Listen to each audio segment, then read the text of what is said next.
Digital media کے ناظرین السلام علیکم ورحمۃ اللہ وبرکاتہ۔ دنیا کی سب سے بڑی عمارت یعنی برج خلیفہ، یہ عمارت 163 فلور یا منازل پر مشتمل ہے۔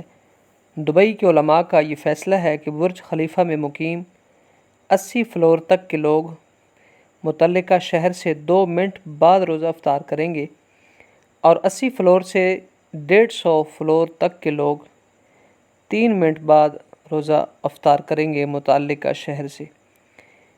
وہ اس لیے کہ جتنی بلندی پر کوئی ہوتا ہے اتنی دیر تک سورج کے غروب ہونے کا سب سے پہلے آپ کو یہ بتاتے ہیں کہ دبئی حکومت نے اتنی بلند عمارت بنانے کا فیصلہ کیوں کیا۔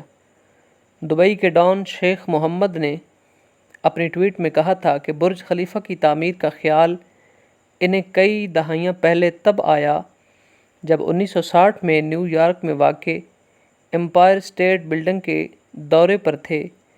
امپائر اسٹیٹ بلڈنگ اس وقت دنیا کی بلند ترین عمارت تھی۔ شیخ محمد کا کہنا تھا کہ جب میں اور میرا باپ نیو یارک کے امپائر اسٹیٹ بلڈنگ کا دورہ کرنے کے بعد واپس آئے تو اپنے ملک میں دنیا کی بلند ترین عمارت بنانے کا خواب بھی دیکھ کر آئے تھے۔ اس کی ایک اور وجہ یہ تھی کہ دبئی کا اکانومی کا زیادہ تر انحصار تیل کی تجارت پر تھا، اس لیے وہ سیاحت کو فروغ دینا چاہتے تھے تاکہ تیل پر انحصار کم کیا جا سکے اور سیاحت کو فروغ دیا جا سکے۔ سیاحت کو فروغ دینے کے لیے وہ ایک اتنی بلند بالا عمارت تعمیر کرنا چاہتے تھے جس کی وجہ سے دبئی کو دنیا میں ایک نئی پہچان مل سکے اور پوری دنیا سے لوگ یہاں سیر و تفریح کے لیے آئیں۔ اس کے علاوہ وہ برج خلیفہ بنانے کی ایک اور وجہ یہ بھی بتاتے تھے کہ دنیا کی سب سے بلند ترین عمارت بنانے کا اعزاز دوبارہ مشرق وسطیٰ میں لایا جا سکے۔ برج خلیفہ کی تعمیر کا آغاز جنوری 2004 میں ہوتا ہے۔ برج خلیفہ کی تعمیر سے قبل اس عمارت کو برج دبئی کا نام بھی دیا گیا تھا، لیکن پھر اس عمارت کے افتتاح کے موقع پر اس کو متحدہ عرب امارات کے صدر شیخ خلیفہ بن زید کے نام پر منسوب کر دیا گیا۔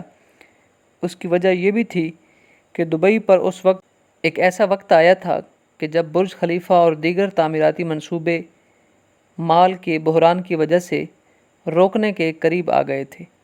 تب اس وقت ابوظہبی کے صدر شیخ خلیفہ بن زید نے دبئی کو فنڈز فراہم کیے تاکہ تعمیراتی کام جاری رہیں۔ ان کے اس عمل کی وجہ سے برج دبئی نام تبدیل کر کے برج خلیفہ رکھ دیا گیا۔ دبئی کے تپتے صحراؤں میں اتنی بڑی عمارت ہواؤں کا پریشر کیسے برداشت کر پائے گی؟ دبئی کی یہ ریتلی زمین لاکھوں ٹن وزن کیسے برداشت کر پائے گی؟ دوستو، عام طور پر تو بلڈنگوں کی بنیاد زمین میں موجود سخت پتھروں پر ہی رکھی جاتی ہے، لیکن جہاں پر برج خلیفہ کی بنیاد رکھی جانی تھی وہاں پر زیر زمین کوئی پتھر نہ تھا، لہٰذا اس کی بنیاد مضبوط بنانے کے لیے سیمنٹ کے مضبوط قسم کے ستون اور کالمز بنائے گئے تھے، اور یہ کالمز زمین میں 50 فٹ تک دھنسے ہوئے تھے، اور یہ کام برج خلیفہ کی بنیاد کو مضبوط رکھنے میں کفایت کرنے والا ثابت ہوا۔ اس کے علاوہ دبئی میں چلنے والی تند و تیز ہوا کے پریشر کو دیکھتے ہوئے برج خلیفہ کا ڈیزائن ایسا یونیک تیار کرنا تھا جو ہوا کا پریشر بھی کنٹرول کرے اور برج خلیفہ کو بھی کسی قسم کا نقصان نہ اٹھانا پڑے۔ برج خلیفہ کا یہ ڈیزائن تیار کیا ایکٹرین جس کا تعلق شکاگو سے تھا۔ برج خلیفہ کا یہ ڈیزائن اتنا یونیک ثابت ہوا کہ کئی سال گزر جانے کے بعد بھی آج تک اسے کوئی بھی چیلنج نہ کر سکا۔ یہ عمارت اپنے افتتاح کے وقت دنیا کی دوسری بڑی عمارت سے 62 فٹ بلند تھی۔ پہلے جتنی بھی بلند عمارتیں تیار ہوئی تھیں وہ اپنے سے پست عمارتوں سے 8-10 فٹ سے زیادہ بلند ہوتی تھیں۔ جب برج خلیفہ کی تعمیر مکمل ہوئی تو اس وقت اس کی بلندی 828 میٹر تھی اور دوسرے نمبر پر آنے والی عمارت کی بلندی 508 میٹر تھی۔